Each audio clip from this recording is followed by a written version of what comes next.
segons quins aliments més processats, refinats, edulcorants també, una bona quantitat, massa quantitat d'edulcorants també pot portar també un desajust d'aquesta microbiota. Són bactèries que conviuen amb nosaltres i hi ha com a moltes cepes d'aquestes bactèries.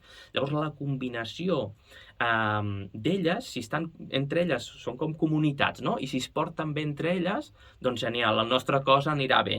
Però en el moment que es comencin a desajustar i hi hagin colònies o comunitats que no es portin bé entre elles, començarà a haver lluita, per dir-ho d'alguna forma, i és aquí on vindran problemes digestius, de malestars, inflamacions, inclús de sistema immunitari, de molts factors també.